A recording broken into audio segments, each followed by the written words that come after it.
Hello everyone, आज की video में हम बात करेंगे कंज्यूमर प्रोटेक्शन के बारे में। कंज्यूमर प्रोटेक्शन क्या होता है, उसका पूरा कॉन्सेप्ट क्या है। To protect the consumers against the unfair trade practices of the producers and sellers is called consumer protection.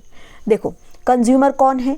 जिसने वस्तुओं को खरीदा और उसको उसने कंज्यूम किया, तो उस इंसान को बोला जाता है कंज्यूमर।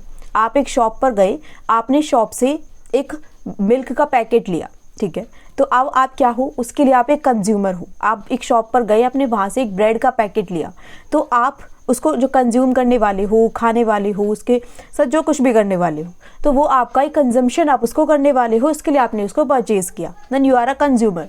सो अब क्या होता है कंज्यूमर्स के साथ? उनके साथ कुछ ना कुछ अनफेयर प्रैक्टिसेस भी की जाती है।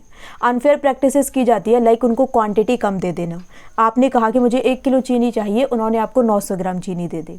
आपने कहा कि मुझे क्वांटिटी में कम कर देना, या फिर जब ब्रेड के पैकेट पर लिखा हुआ था 20 रुपये MRP रेट और उन्होंने आपसे चार्ज किए 25 रुपये उस चीज़ के। MRP रेट लिखी हुई थी 100 रुपये, आपसे चार्ज किए गए 105 रुपये। तो इस प्रकार से अनफेयर प्रैक्टिसेस की जाती है प्रोड्यूसर्स के द्वारा या सेलर्स के द्वारा। इन अनफेयर प्रैक्टिसेस से बचाने के लिए कंज्यूमर को बोला जाता है कंज्यूमर प्रोटेक्शन। मतलब कंज्यूमर्स को प्रोड्यूसर्स एंड सेलर की अनफेयर प्रैक्टिसेस से प्रोटेक्ट करना कहलाता है कंज्यूमर प्रोटेक्शन। ठीक है। Today a consumer is called the king of the market. आज के डेट में जो कंज्यूमर है वो मार्केट का किंग है। मान के चलो कि एक मार्केट है जिसमें बहुत सारे सेलर्स बैठे हुए हैं, प्रोड्यूसर्स बैठे हुए हैं, लेकिन वहाँ पर एक भी कंज्यूमर ही नहीं है, उन्हें कोई कंज्यूम करने वाला ही नहीं है, उनसे ना कुछ खरीदने वाला है, तो उनकी शॉप कैसे चलेगी, उनका काम कैसे चलेगा? कंज्यूमर के बिना मार्केट का कुछ नहीं हो सकता। So consumer is called the king of the market. The earlier approach of caveat emptor which means let the buyer beware has now been change to caveat venditor let the seller beware. पहले एक जो approach होती थी वो होती थी केवी tempter. इसका मतलब है कि जो बायर है, जो खरीदने वाले हैं चीज़ों को, उन्हें हमेशा बीवेयर रहना चाहिए, सावधान रहना चाहिए। लेकिन अब ये अप्रोच चेंज होकर के हो गई है केवी venditor let the seller beware. आज के डेट में कहा जाता है कि जो सेलर है ना, उसे और ज़्यादा बीवेयर रहना चाहिए। पहले तो कहा जाता था कि आपके साथ अगर फ्रॉड हुआ है तो गलती आपकी ही रही होगी। आपने अगर 100 रुपये के सामान को आप अगर 150 रुपये में खरीद के ले आए हो तो ये गलती आपकी है, ये आपको ही पहली सावधानी बरतनी चाहिए थी। लेकिन आज के डेट में हो गया है लेट द सेलर बीवेयर। आज के डेट में जो सेलर है वो आपका फ़ायदा नहीं उठा सकता है, वो आपके साथ गलत नहीं कर सकता है। अगर वो गलत करता है तो उसके लिए उसको ही पनिशमेंट मिलेगी। जब इतने सारे प्रोटेक्शन एक्ट्स बनते हैं तो इनके तहत लोगों को लगता है कि हाँ, अब ये एक्ट बन चुका है, अब अगर हम गलत करते हैं तो इसके लिए पनिशमेंट भी हमें मिलेगी ही। Because of this change it is the constant endeavor of the producers that the production must conform to the full satisfaction of the consumers. तो इसकी वजह से अब उन्हें पता चल चुका है कि अब अगर मैंने कुछ भी गलती की, फ्रॉड किया, कंज्यूमर को एक्सप्लॉइट करने की कोशिश की, तो मुझे पनिशमेंट होगी।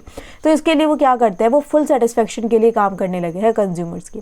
But sometimes in the attempt of the increase the sales and market share, लेकिन कभी कभी क्या हो जाता है, जस्ट बिकॉज कि उन्हें अपना सेल्स बढ़ानी है, मार्केट शेयर बढ़ाना है, manufacturers and services provide be tempted to engage in unscrupulous and unfair trade practices. जैसे कि अडल्ट्रेशन करना कंज्यूमर गुड्स का। कंज्यूमर गुड्स का अडल्ट्रेशन का मतलब है कि उन्हें लुभाना कि आप इस वस्तु को खरीदो, बल्कि आपको ज़रूरत भी नहीं है। पुअर क्वालिटी की गुड्स एंड सर्विसेज बेचना, मिसलीडिंग एडवर्टीजमेंट के थ्रू आपको मिसलीड करना, short measure and underweight goods. मतलब आपने मांगा 1 किलो, आपको दिया जा रहा है 950 ग्राम, आपने मांगा 2 किलो, आपको दिया जा रहा है 1900 gram. Creation of artificial scarcity by hoarding goods. अब उन्होंने क्या किया कि सामान की बाजार में नीड थी 10 किलो की, और जो सप्लाई हो रही है मार्केट में सामान की वो भी हो रही है 10 किलो की। लेकिन कुछ लोगों ने क्या किया, उन्होंने जैसे ही मार्केट में 10 किलो सामान आया, उन्होंने 10 किलो सामान को अपने पास जमाखोरी करके रख लिया। जैसे ही मार्केट में इसकी डिमांड और ज़्यादा बढ़ने लगी कि अब लोगों से रहा नहीं जा रहा, अब लोगों को ये सामान चाहिए ही चाहिए, तब वो मार्केट में आए। इन्होंने कहा पहले ये सामान 50 रुपये में बिकने वाला था, लेकिन हम इस सामान को 100 रुपये में बेचेंगे क्योंकि अब आपकी ज़रूरत बड़ी हो चुकी है। तो इस प्रकार से आपका फायदा उठाना, आपके साथ गलत करना, इसको बोला जाता है unfair trade practices. Thus there is a need for providing adequate protection to consumer against such practices। तो क्या हुआ था, ऐसे सब चीज़ों से कंज्यूमर्स को बचाने के लिए एक एक्ट बना है, द कंज्यूमर प्रोटेक्शन एक्ट 2019। अब इंपॉर्टेंस क्या है कंज्यूमर प्रोटेक्शन एक्ट की? भाई जो कंज्यूमर प्रोटेक्शन एक्ट बन तो गया है, अब इसकी इंपॉर्टेंस क्या है, क्यों जरूरी है, क्यों महत्वपूर्ण है ये? कंज्यूमर के पॉइंट ऑफ व्यू से देखा जाए so it protects against exploitation, it safeguards consumers from unfair trade practices like adulteration, overcharging और फॉल्स क्लेम्स। यह कंज्यूमर्स को सेफगार्ड करके रख रहा है, अनफेयर ट्रेड प्रैक्टिसेस से बचा रहा है like adulteration, overcharging, false claims. Consumer awareness, consumer को अवेयर करके रखता है कि देयर राइट्स एंड रिस्पॉन्सिबिलिटीज क्या है। मतलब कंज्यूमर प्रोटेक्शन एक्ट में कहा गया है कि आपको प्रोटेक्शन मिलेगी एक्सप्लॉयटेशन से, आपकी अवेयरनेस को बढ़ाया जाए। राइट टू रीड्रेसल, रीड्रेसल का मतलब क्या है? To correct a wrong way. अगर आपके साथ कुछ गलत हुआ है तो उसको मिस्टेक को सुधारना, उस मिस्टेक को उस सेलर से करेक्ट करवाना रीड्रेसल है। Consumer can file complaints and seek compensation if they are cheated और हार्म्ड बाय डिफेक्टिव गुड्स और सर्विसेज। एश्योरेंस ऑफ क्वालिटी, आपको अच्छी क्वालिटी का सामान मिले। कॉन्फिडेंस इन मार्केट, जब कंज्यूमर्स को ये फील होगा कि वो प्रोटेक्टेड है, उनके साथ एक ऐसा एक्ट है जो उन्हें हर महीने में प्रोटेक्ट करके रख रहा है, then they move freely and confidently promoting a fair market place. अब बिजनेस पॉइंट ऑफ व्यू से ये इंपॉर्टेंट क्यों है consumer protection act? Long term goodwill से अब उन्हें पता है कि कंज्यूमर प्रोटेक्शन एक्ट है, ठीक है, तो अब वो क्या करेंगे? वो कंज्यूमर के सेटिस्फैक्शन के लिए वर्क करेंगे। कंज्यूमर अगर सेटिस्फैक्शन है तो उनकी लॉन्ग टर्म गुडविल बनी रहेगी, कस्टमर लॉयल रहेगा कि हाँ भाई हम तो अच्छे से सामान बेच रहे हैं, हम जितने भी हम प्रोडक्ट्स यूज़ करते हैं अच्छी क्वालिटी की यूज़ करते हैं, हमारी चीज़ें कभी भी अंडरवेट की नहीं होती, शॉर्ट मीजर्ड नहीं होती, कस्टमर की लॉयल्टी हमारे ऊपर बनी हुई है, हम सारे एक्ट को अच्छे से फॉलो करके रखते हैं। रिड्यूस लीगल प्रॉब्लम, अगर आप सब कुछ अच्छे से करके रहोगे, जितना भी आपसे उस एक्ट में कहा गया है आप वो सब कुछ फॉलो करोगे तो आपको कभी भी कोई लीगल प्रॉब्लम ही फेस नहीं करनी पड़ेगी। हेल्दी कॉम्पिटिशन बना रहता है एंड एक सस्टेनेबल ग्रोथ होती है। अब कंज्यूमर प्रोटेक्शन एक्ट के बारे में पढ़ते हैं, सीपीए बेसिकली है क्या? So consumer protection act 1986 was the first law passed in India for consumer rights. So जो कंज्यूमर के राइट्स के लिए सबसे पहले कंज्यूमर प्रोटेक्शन एक्ट 1986 पास हुआ था। Later it was replaced by the consumer protection act 2019 which came into force on 20 July 2020। So 20 जुलाई 2020 को इस जो ये लॉ है, एग्जिस्टिंग लॉ जो हमारा था कंज्यूमर प्रोटेक्शन एक्ट 1986, इसमें कुछ बदलाव हुए और उनको इसको ये रिप्लेस करके बन गया consumer protection act 2019। It covers all the goods and services, इसमें हमारे सारे गुड्स एंड सर्विसेज कवर किए गए हैं। The act provides for formation of consumer dispute redressal agencies और district, state and national levels. अब इसके ऑब्जेक्टिव क्या है? To protect the interest of the consumers. Next है स्कोप क्या है, मतलब इसमें क्या क्या कहा गया है, आपको क्या क्या इसमें देखने को मिलेगा कंज्यूमर प्रोटेक्शन एक्ट 2019 में। Coverage of items, the act is applicable on the all the products and services.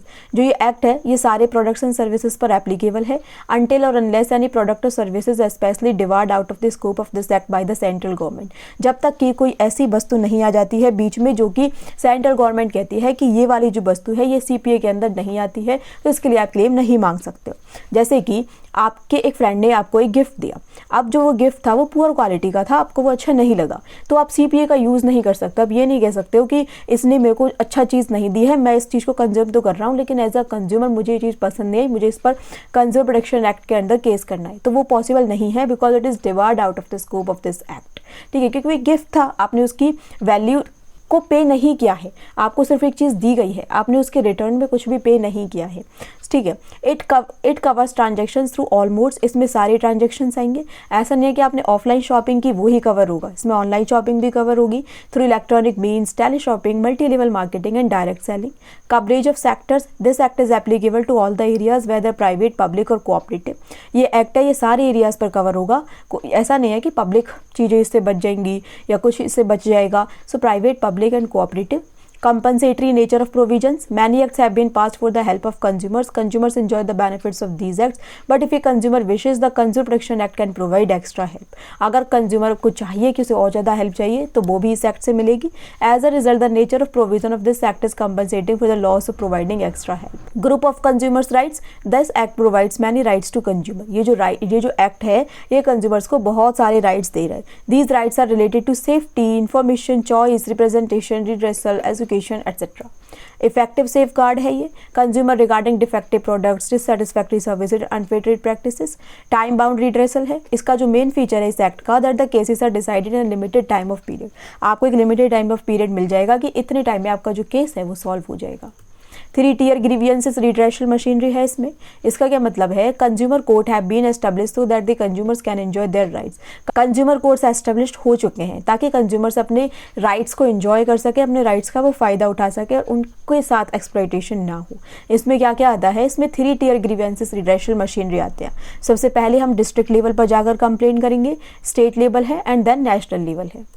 फिर है मेन प्रोविजंस क्या क्या है कंज्यूमर प्रोटेक्शन एक्ट के, तो इसमें आपको मेन चीज़ें क्या क्या देखने को मिलेंगी। सबसे पहले है कंज्यूमर का मतलब समझो। कंज्यूमर का मतलब क्या होता है, अगर आप गुड्स के कंज्यूमर हो, पेमेंट सिस्टम के थ्रू पढ़ते हैं, any person who buys any goods for a consideration which has been paid और प्रोमिस्ड और partly paid and partly promised और under any system of deferred payment. अगर आप एक ऐसे पर्सन हो जिसने किसी सामान को खरीद लिया है कंसिडरेशन के बदले में, समझ रहे हो, कंसिडरेशन का होना बहुत जरूरी है। विच हैज़ बीन पेड, या तो उस चीज़ को आपने पेमेंट आपने कर दी है, पेमेंट नहीं भी किया लेकिन आपने प्रॉमिस कर दिया है कि मैं इसके कल तक पेमेंट कर दूंगा, 1 महीने बाद एटसेट्रा, और या फिर आपने आधी पेमेंट कर दी है, कुछ रह गई है, तो वो सब कुछ आएगी इसमें अबाउट गुड्स के आप कंज्यूमर बन जाते हो। फिर है यूजर या बेनिफिशियरी के तहत, it includes any user of such goods when such use is made but the approval of the buyer but does not include a person who obtains goods for resale और any commercial purpose. इसमें हमारे जो goods के जो user आएंगे, when such use is made with the approval of the buyer, मतलब जो चीज़ जब इस्तेमाल की गई थी वो बायर के अप्रूवल से हुई है, लेकिन इट डज नॉट इंक्लूड। देखो, जब मैंने उस वस्तु को खरीदा, मैंने एक वॉशिंग मशीन खरीदी, अगर मैंने उस वॉशिंग मशीन को खरीदी है, मैंने 10 वॉशिंग मशीन खरीदी, मेरा पर्पज़ था कि मैं उनको रीसेल कर दूंगी, देन मैं उस चीज़ के कंज्यूमर नहीं हूँ, क्योंकि उस चीज़ का कंज्यूमर कोई और है, कोई और उसको कंज्यूम करने वाला है।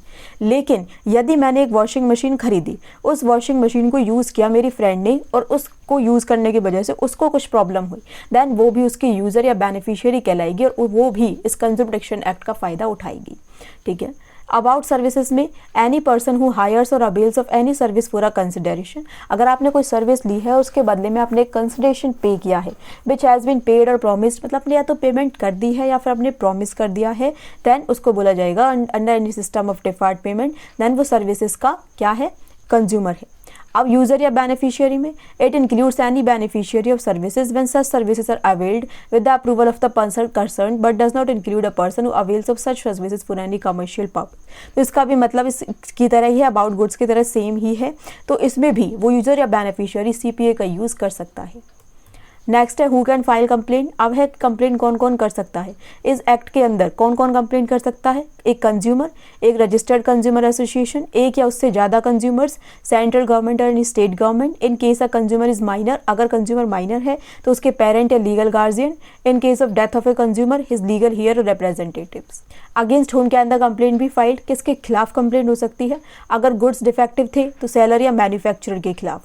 डिफेक्टिव गुड्स का मतलब है क्वांटिटी में डिफेक्ट था, क्वालिटी में था, पोटेंशी में था, प्योरिटी में था, which are not in accordance with the contract. Deficiency of services, service providers के खिलाफ कंप्लेंट होगी, इसका मतलब है कोई इम्परफेक्शन हुई, शॉर्ट कमिंग हुई, इनएडुकेसी हुई क्वालिटी में, nature and manner of the performance of services. जैसे कि आपने वॉशिंग मशीन को आपने रिपेयर करवाया था एंड आपने एक रिपेयरिंग की सर्विसेज ली, लेकिन उसने वॉशिंग मशीन को और ज़्यादा ख़राब करके रख दिया, देन आप सर्विस प्रोवाइडर के अगेंस्ट केस कर सकते हो, उसके खिलाफ आप फाइल कंप्लेन कर सकते हो। रिलीफ या रेमेडीज़ का क्या क्या मिलेंगे कंज्यूमर्स को, डिफेक्ट्स को रिमूव कर दिया जाएगा। अगर आपने कोई सामान खरीदा और उसमें कुछ डिफेक्ट था, देन आपको ये हक मिलता है कि आप उसको चेंज करा सकते हो। रिप्लेसमेंट ऑफ गुड्स, आप गुड्स को रिप्लेस करा सकते हो अगर गुड्स डिफेक्टिव हैं तो, जैसे कि getting a new phone if the old phone has manufacturing defect, आपको जो प्राइस है वो भी रिफंड हो सकता है। जैसे कि आपने एक फ्रिज खरीदा लेकिन वो पूरी तरीके से डैमेज था, आपको चाहिए कि आप हमारा पूरा पैसा ही वापस कर दो, तो आपको रिफंड ऑफ प्राइस भी मिल सकता है। कंपनसेशन फॉर लॉस और इंजरी, आपने कोई सामान यूज़ किया उसकी वजह से आपको लॉस हुआ, आपको डैमेज हुआ, आपको इंजरी हो गई, देन सेलर में हैव टू पे compensation. Discontinuation of unfair restrictive trade practices, अब जो बिजनेस है मान के चलते हैं उसने एक ऐसी मेडिसिन बनाई जिसकी वजह से आपको परेशानी हुई, आपको लगा कि मेडिसिन में ही कुछ ना कुछ खराबी है, एंड जब उसकी कंपनी के खिलाफ केस किया गया तो उसमें भी पाया गया कि वाकई में मेडिसिन में ही प्रॉब्लम थी, देन उस कंपनी के अनफेयर या रेस्ट्रिक्टिव ट्रेड प्रैक्टिसेस को ही डिसकंटिन्यू कर दिया जाएगा। Removal of deficiency in services, अगर आपको पुअर सर्विसेज मिली है तो उसको भी करेक्ट करवाया जाएगा। विड्रॉल ऑफ हैजार्डियस गुड्स, अगर कुछ गुड्स हैजार्डियस हैं, डेंजरस है, अनसेफ हैं, देन इनकी सेल पर रोक लगा दी जाएगी। payment of cost, the consumer may be awarded legal cost or expenses incurred in filing the complaint. Product liability action, manufacturer, seller, service providers can be held responsible for harm caused by defective products and be asked to compensate consumers.